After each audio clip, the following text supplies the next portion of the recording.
Welcome to Mighty Married Moms. Join us at our kitchen table twice a week as the Mighty Married Moms, Debbie, Linda, Wendy, invite spectacular guests to weigh in on staying sexy, vibrant, and healthy, building marriages with soul-satisfying connection, raising happy, healthy, successful kids. Conversations with Mighty Married Moms will bring you closer to the life you really want. Episode 12. Good afternoon. Hi, this is Mighty Married Moms. We're coming to you today from lovely Massachusetts, and we have with us Dr. Phillips, Dr. Suzanne Phillips, who's a psychologist, a married mom herself, a couples therapist, author of 3 books, including Healing Together, a couples guide for dealing with trauma and PTSD.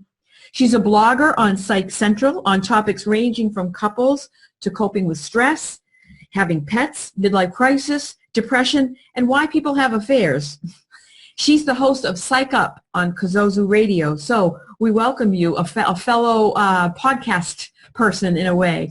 Dr. Suzanne Phillips, thank you so much for joining us today. Well, hi, Mighty Moms. I'm delighted to be on the show. Good. I first of all love the title because to be a married mom, you have to be mighty. Yeah. There's no way getting through it otherwise. I was thinking to myself, just in terms of sleep alone, when we start out, when you're married and you have a baby, the baby doesn't want to sleep. The grade school kids can't sleep, and the teens refuse to come home and let you sleep. So, Right. I mean, in terms of mighty, I would say yes. Yeah, that's great. And I also wanted to come on because I related to you. I was a psychologist literally from a very early age. I had my PhD by the time I was 26. Oh my gosh. Wow. I've been married for 43 years. Congratulations. I tell people that we were married at 10 and 12. Yeah, of course. Sometimes they believe it, sometimes not. And so both my husband and my 2 sons, who are now both married themselves, they've never known me as anything but a psychologist. In fact, when my kids were little, they would say things like, who are the people coming tonight, the regular people or the psychologists? Oh, that's so great. Yeah, they've lived with me. I feel like I was gifted in that I found something that has never stopped giving me great things to think about. Every patient I've ever met has taught me something. Mm-hmm. And I actually, my goal from the beginning was to pass it forward. That is, I was newly married when I wrote a piece for Bride magazine, and it was entitled, I don't know what I was thinking, it was entitled, How to Be the Perfect Wife. I mean, what can I say? Oh my gosh. But I've learned a lot since then. So at any rate, I am particularly focused over the years on couples, depression, anxiety, all the things that people suffer with. I also have seen and have lived through how does a couple deal with the unexpected, a child who's ill, and going to war, coming back, so that I'm very interested in couples healing together. Yes. And that's the title of a book I wrote with Dr. Diane Kane. Yeah, I saw on your blog and on your website that you've done a lot of work with the New York City, the first responders to 9/11. Yes. And I'd love to hear more about that at some point. But that's amazing work. Mm-hmm. Well, actually, that leads us into today's topic, because I would say to you that in our attempt to really give uniformed services, and we also dealt with other groups, a chance to recover, it became clear to us that if one partner is facing tremendous stress or a traumatic situation, think about it. Couples are connected consciously and unconsciously. Mm-hmm. I always say to someone, if you're getting your hip replaced, she's getting her hip replaced. It goes like that. Yeah. And one of the things we know, and it probably makes sense, is that when we are stressed, anxious, or depressed, sometimes the person we take it out on the most is the person we're closest to, often the spouse. Absolutely. Because it's safe that way. Yep, it's safe that way. And there's a kind of insider expectation that we can say anything and they'll be able to handle it. Right. One of the things after trauma, and one of the things we saw, we worked with hundreds of couples in repairing their relationships. And it's something that I've really transferred in my own life and to other couples I've worked on. The idea being in the aftermath of trauma, the couple takes the biggest hit, but the relationship is also the greatest source of resiliency. Yeah. That's one of the ways out. So if you have a teen who's doing drugs and it's breaking your heart, you can scream at each other, or you can pull your resources together and use it to get through that journey. And one of the techniques we used happened to be lunchtime. And when we had all these couples in the same room, we knew they assumed they were going to be at big tables, in which case the men would speak to the men and the women would speak to the women, but we didn't do that. We set up tables for two with the chairs across from each other. Oh my gosh. And what that meant was eye-to-eye gaze. We're going to do talking. We even tried something, and I'll share it for our listeners to think about. One of the problems when a couple is very stressed is they talk over each other. They are not listening. They're just waiting for their turn to jump in. Right. And they have a preconceived notion. And this happens. The longer you're married, the more you think you know your partner. Studies have shown the less you know your partner. Really? Yes, because it's fictional. It's a presumption, oh, he's going to say this. So when they put them in separate rooms, the couples who were married 40 years, their hit rate was no better than chance. She's going to say this. No, the newlyweds did better. Wow. Wow. It's a presumption of knowing that actually can get a couple very trapped. But when you put a couple across from each other and you suggest he's going to talk for 3 minutes and you're going to just listen, and then you're going to talk for 3 minutes and he's going to just listen, and we went back and forth for 9 minutes. It was remarkable what people said. They said, I was so relaxed because I know she wasn't going to cut me off, that I said things I wouldn't ordinarily say. Wow. Or I actually heard things from him I never imagined he felt. So we started to realize if a couple can slow it down, put the pause button on, get a chance to be face to face, something important happens. That's interesting. And that's what prompted me to call you and say, would you please come and join us? Because we would love to hear more about the concept of eye contact and soft gazing as opposed to glaring. Like I say, I'm really good at glare. Like, honey, you did the wrong thing. Right.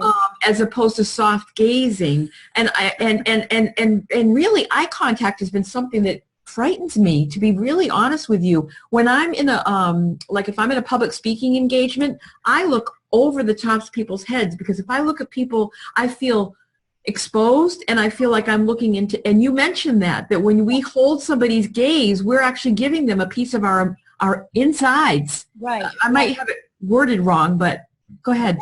But that's exactly the reverse of that, is when both want to do it, it's such a source of intimacy. Think about all the songs that are involved with Can't Take My Eyes Off of You. When someone says, you caught my eye, from the moment I saw you, you caught my eye. Right. On the other hand, look at the song Smoke Gets in Your Eyes is really about when lovers fall out of love with each other. They stop seeing back to back. And if we think actually in terms of neurochemistry, our original bonding and attachment comes from the mother-infant mutual gaze. And what I often tell my students is, it's not just the mother regulating and soothing the infant's gaze back also regulates the mother. Really? So that when you have a colicky baby, both are stressed, because often a young mother is so worried that she doesn't know where to look. So, and if you notice, an interesting fact is that when mother and baby are attuned, their pupils are dilated. Right. When a couple is sexually interested in each other, their pupils are dilated when they're doing that gaze. The problem is, how can we remember that when you're married 20 years, The kids all have different soccer games in different places. You barely look at each other. You're texting who's getting dinner. It's a very complicated life for married women who have children, and many of them work. So even in terms of time, people would say, yeah, we're going to sit and gaze at each other, right? Well, the fact is that's a good point.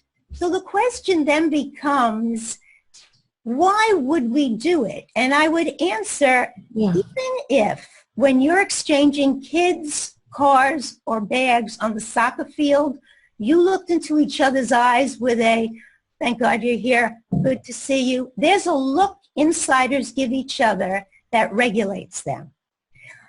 Have you ever, think about it, little ones they hurt themselves at school, they're fine on the bus. They get off that bus, they see you, they're crying. And how many times I say to couples, you know how you're not looking at each other? Why don't you think of something? When's the last time one of you had to travel, or God forbid was coming out of recovery in a hospital? When she walks in that room, you look at each other's eyes. When you're waiting to see who's coming off that plane, you're looking to catch your partner's eye. Yep. That's what we're talking about. The idea behind the blog was, let's not forget to do this, because it really enhances that insider feeling. It enhances affection. It enhances intimacy. And actually, the other thing I say to people is, if you want to stop fighting, look at each other when you actually say things to each other. Wow.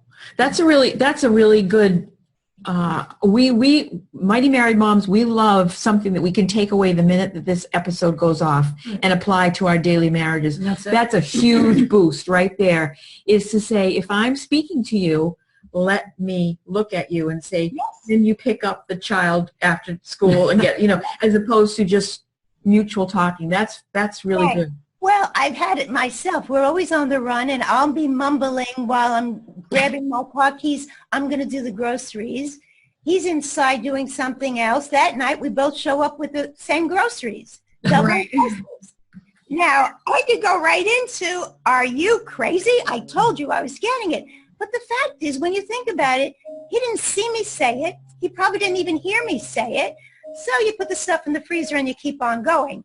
Because the other message I want to share is, if there's no room for mistakes, if there's no room for anger, there's no relationship. If it's not safe to be able to be human, we don't have a relationship. But the piece about, I'm going to pick up the kids, and using that as a kind of debriefing where you're both talking, we've seen that enhances memory. It also, again, creates that we feeling. The more eye contact you make with someone, the more, in fact, they're going to feel connected with you. Yeah. No, that makes sense. But if you're afraid of the connection because you're afraid of being held to a high standard, that's where I go. So it's an interesting, not in my relationship with my husband. That's I can look at him in the eye.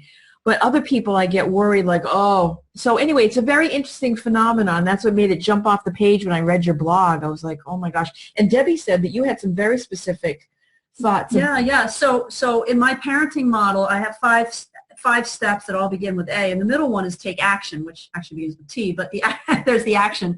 And within the take action step, there's control your emotions. Now, control actually isn't a really good word, but it begins with C. That's the C's. It's really manage your emotions. But it's control your emotions first as a parent, and then it's connect with your kids. And I have a series of, and then the last one, of course, is conduct, and that's based on a servant leadership model. But that middle one of connection with your kids is huge. And there's so many different ways that we can do that, and eye contact is one of the ones that I've been starting to do some reading about. And so when Wendy introduced me to your work, I was like, oh, this is exactly what I'm looking for to support what I'm telling parents. And so I would love it if you could talk about that just a little bit too, is in terms of eye contact and as a way to connect directly with your kids, and how that helps you have an influence over the kids because you've connected with them. Well, this is interesting, and it's tricky depending on the ages, but I will tell you, I have this precious little granddaughter, first female in 3 generations. She's magical. Adorable. Why not, right? 15 months. And I always talking, they don't live in New York, so it means when I travel, I can't get enough of her. But Yeah. one of the things that I was thinking about is that I realize I get down so that I can make eye-to-eye contact with her. Mhm. So when I'm talking to her, and she seems to really respond to me, and my poor husband, he says, my knees are replaced. I can't get into that position. But, when she's in the high chair or whatever, he's talking, but I can see, and we know about language development. Hey, we all speak too quickly to little ones because we're always speaking quickly in this culture. If we were to say to parents, slow down the pace, get down if you can, pick them up if you can't, make eye to eye as you talk, and wait for their response. And this is true with teens too.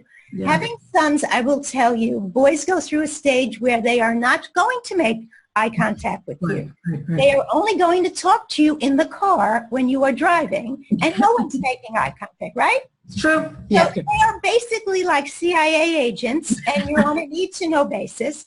But the fact that you don't force it, and I say to people, no matter what you do, hold on to the alliance. It's more important than the information you're going to try to interrogate out of them. So, Word again. Interrogate. right? So I would be driving, and I knew that would be the time that something would come up like, I can't believe this coach. I don't even know if I want to play. And learning the hard way, I would keep my mouth shut so he would keep talking. Right. I Yeah. went into my typical, why not? I don't think that's fair. Yeah.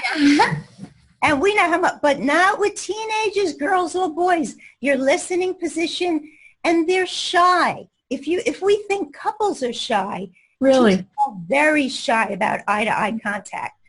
Now, they'll send Absolutely. selfies all over the place, but to be in contact with the parent is not so easy. The worst thing you can do on this topic is say to a person, look at me, whether it's a spouse or a kid. You've No. lost them at that point.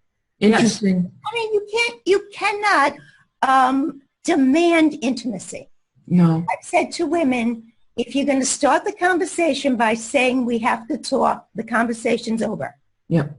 Any man at that point rolls his eyes. Mm-hmm. In fact, in terms of eyes, probably more couples can list the time the other one rolled their eyes than that they had the mutual gaze. That's right. That's perfectly true. In your experience, I remember reading something about boys actually feeling pain with eye contact, either baby boys, or is that resonating anywhere with you? I don't want to. Well, I'll say it this way. And you did ask me a question on one of your emails about this. When people are very stressed or agitated, even an infant who's dysregulated will have a hard time holding the mother's gaze. So dysregulation and stress makes it very hard for people to neurologically be calm enough to make that connection. And in that case, and this I think could work with couples, babies, boys, a hand on a shoulder, a hand on an arm with someone who's your child or your partner, someone you have an intimate relationship, meaning you have a conscious and unconscious bond. As soon as you make that touch, neurochemistry comes down because safety's created. Interesting. So, I mean, we saw it. One of my sons was in a very bad car accident, and he did very, very well. He's married. He went back to Hopkins. He finished school, the whole deal. But what the family would observe is that when I touched him, even when he wasn't able to speak for a while, all the numbers came down.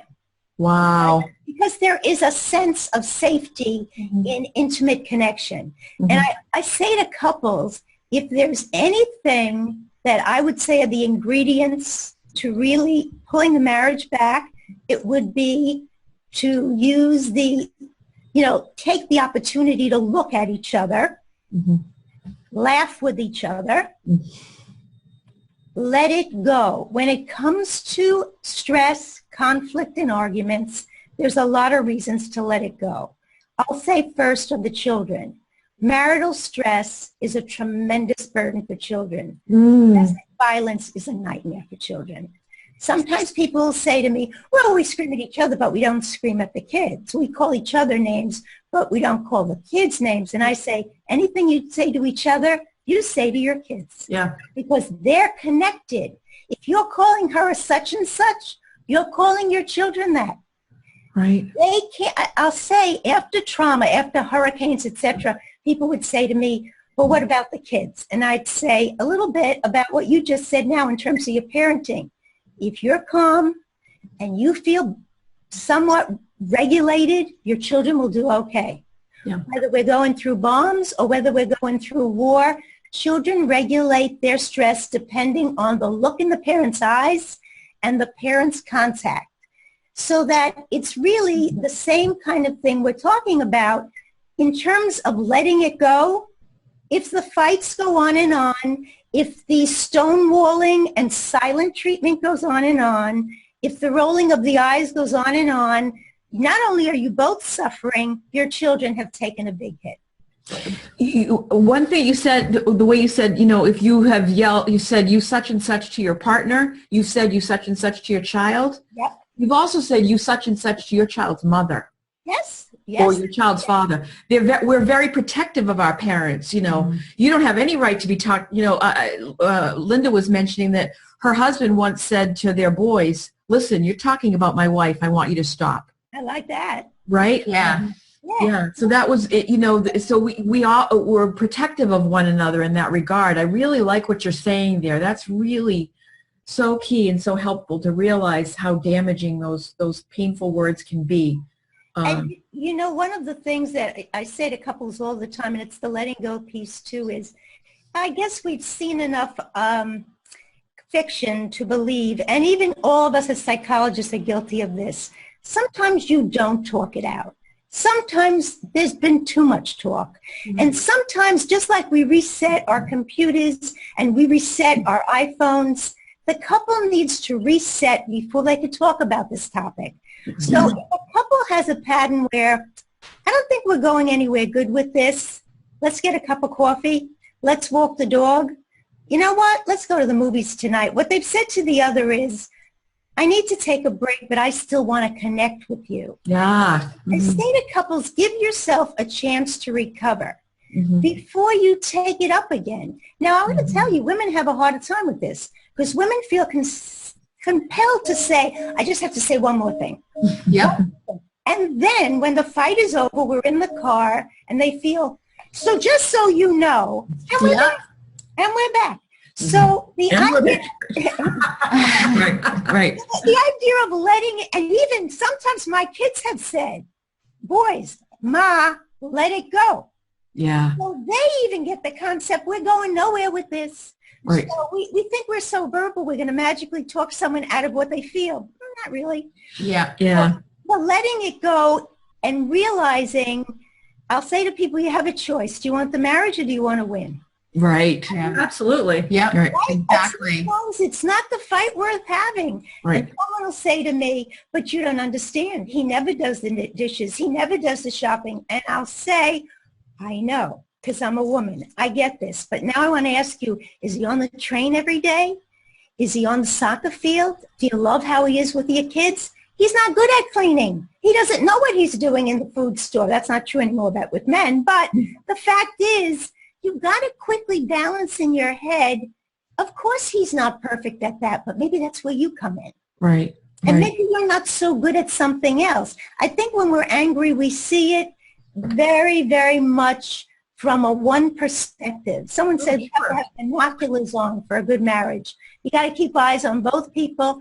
And that's where the fourth ingredient, I think, to a good marriage comes in, and that is affirmation, letting people know. I say, the comment is catch them doing it right instead of pointing out when they do it wrong. Right. Yeah. And I don't think we do that enough. I think most of us are so stressed that we will point out the garage door was left open, my car was blocking his bike, rather than, I'm so glad to see you. And you know what? The stuff you ordered for the siding, it came. Good idea. And God forbid we say to each other, you were right. Uh-oh. Yeah. So, wait, can you back up one second? You said that's the fourth thing. What were the other three things? First was looking at. Look. Okay. Then we had laughing with. Okay, look, Right. laugh, let it go, and affirmation. Okay, great. And letting the other know. Okay. Letting the other know. So I will sometimes say, so when's the last time, if I'm dealing with a couple, you told her you loved her? Because it's clear to me you love this woman. She knows. I go, do you water a plant once and never water it again? Right? Oh, I like that analogy.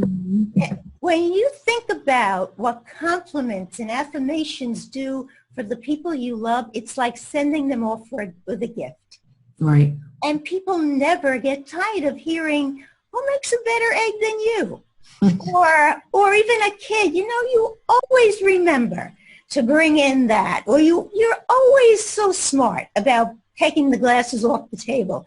If we affirm the good things, if we point out and compliment, we fuel growth and health in the people around us. That makes everyone better. Right, right. I had a young friend of mine was, he's a son of one of my dear friends, Mary. Her son, Tyler, once told me that he said, it's all well and good when you say, oh, you're so smart and you're so capable and you're a good guy. He said, but I want specifics. And I thought that was really helpful. So you're so great about always clearing the table after we eat, or you're so great about complimenting your sister. So not just say you're a great person, but he was hungry for specifics, which I think that's what you're... Actually, they're the specifics that we miss. So the kid got a good grade in June. But this was the kid that always spoke to grandma and played cards with grandma. To me, maybe that's as important as the A at the end of the year. Right, absolutely. Those little things make such a big difference. Mm. One of the other things that I wanted to share has to do with the way we, in some way, recognize that every marriage has room to grow. I don't know if you know her work, but we're talking more and more that instead of a static mindset, we're thinking now of a growth mindset. Now, you probably heard of Carol Dweck's work on this. Carol Dweck. Yep. Yeah, right? We were just talking about her this morning. And so think of applying that to a marriage. So when someone says, I'm not that affectionate, but that doesn't mean you couldn't become more affectionate because you might love it. Right. Or we don't tell each other great things in this family. And why? I mean, all the time I'll say, why? Yeah. Why, when that might be, well, I don't feel comfortable doing it. And, in some ways we don't. And that's why one of the things I wrote in the blog is I say, start very slow. If a couple says, here's an alternative, rather than saying, we don't get along, we got to do something, how about someone says, I miss us together. I miss the way we used to be. A reframe. Right. And so if the other one goes, well, what do you want me to do about it? Well, you're the person I miss. And so I had this idea that just every week we do something, even if it's a cup of coffee, where we're just alone and away from work and the kids and everything else. And if the person says it's never going to work, then the other person says, let's try, and if it doesn't, I'll agree with you. I had one couple go to Starbucks every Wednesday night for 1 hour.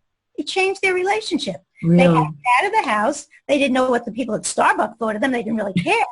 But the fact is, the plan to do it is already a step toward mutuality.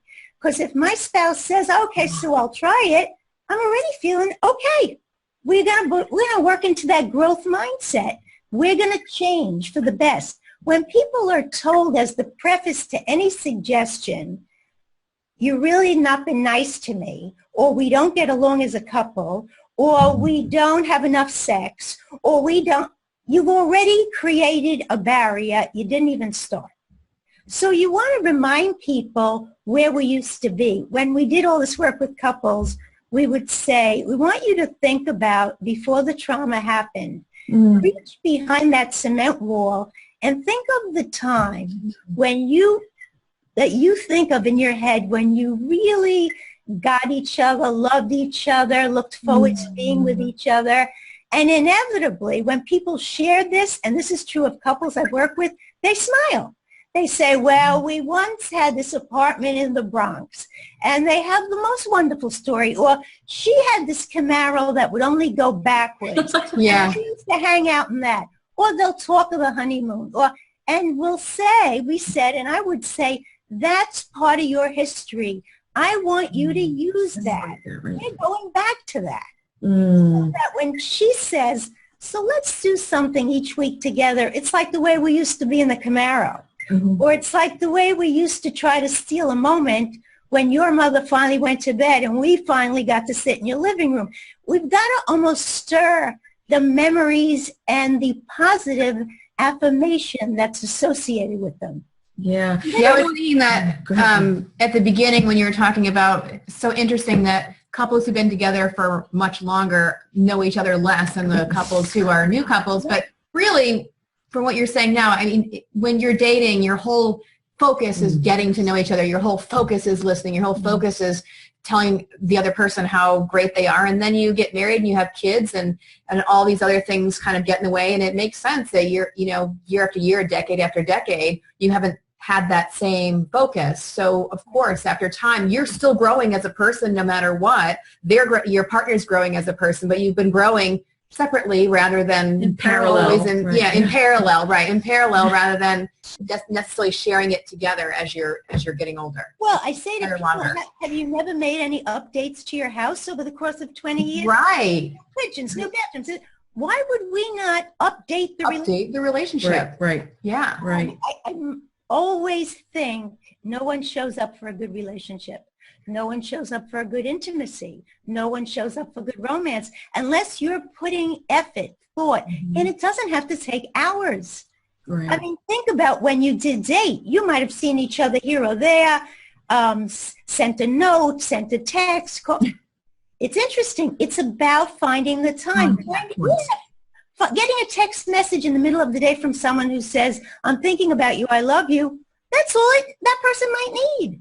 Or I'm remembering Saturday and smiling. Good, we're going. Because I do say to couples, in this busy world, if something good happened, stretch it, use it, remember it, comment on it. That's what keeps it going. Right. Yeah, no, that makes such good sense. And what struck me too is that when you're talking about PTSD and 9/11 and working with all the, there are many of our listeners, the people at this table included, who can't really identify with that much stress and trauma. However, a job loss or a demotion or the child got held back from, has to repeat third grade, anything that's a negative hit, we have to find ways to reconnect and recalibrate. So it doesn't even have to be the big things. What you say makes great sense for everyday life all around. It's not just the big things. Well, one of the things that you're pointing out is, when there's depression, I was just talking about this yesterday, there's a tendency to sometimes even blame yourself for being depressed. First, you lost the promotion, then you're depressed, now you're blaming yourself, you're feeling shame. The tendency is to avoid. And actually, if you recognize your partner as a resource, people are so surprised that partners can listen, partners actually just walking hand in hand, walking the dog, there may be nothing to say, but you're not alone in it. You know it's not your fault. Anything that any medical diagnosis is a big trauma for people too. And when one of the pair has a medical diagnosis, they're really in it together. Right. And it doesn't even have to be a big, awful one. It could be high blood pressure can really jar the relationship. Right. I can't tell you how powerful this has been. This has just been a wonderful conversation with you. Yes. Do you think that we could ask you to come back sometime? Of course. Sure. Oh, we would love it. Yes. Great. Can we hear about what some projects are that are coming up with you and how our listeners can find you and find more about what you're doing? Okay. Well, one of the best ways to get to all of what I do is to go on www.couplesaftertrauma.com. Just run it all as one word. On that site, you will immediately see a link for my weekly radio show and for my weekly blogs. There are close to 300 blogs. There are over 50 radio shows, and you have access to them in terms of the archives. If you wanted to go directly to Psych Up Radio, just Google Psych Up Cosozo, C-O-S-O-Z-O Radio, Suzanne Phillips, and you'll see the whole lineup of terrific radio shows, from Why Do Men Have Affairs to How Do We Deal with Friends as Women. Really interesting material. Then we have the blog site, and the way to do that, the quickest way, is to go to Google Psych Central, Healing Together for Couples, Suzanne Phillips. Okay, and that's with a Z, Suzanne. Thank you, yes. Yes. Right, okay, great. It'll be on the website too. Yeah, and it'll be on our website too, yeah. And my Twitter, and I'm always tweeting, is Healing the number 4 couples. Yeah. And I post anything I think I want to pass forward. Right. Any show I know, this show will be tweeted when it comes out. Great. And I think you have a great Facebook page too, right? Yes, the Facebook page would be facebook.com/ and then psychologist Suzanne Phillips. Run it all as a line and you'll find me. Perfect. Excellent. Great. Well, thank you so much. We're going to put some stuff into practice tonight. Yep. So I appreciate your time. Thank you again. Okay, thanks. Take care. Bye-bye. Bye. Thank you for joining us for this episode of Mighty Married Moms. Tune in twice a week on Mondays and Thursdays to meet fascinating and inspiring guests who will help you create the life you've always wanted. You can find these episodes and special gifts just for you at mightymarriedmoms.com, as well as a link to our Facebook community, where we continue the conversation around the kitchen table. Please also help share the love by leaving a review on iTunes. We'll see you next time.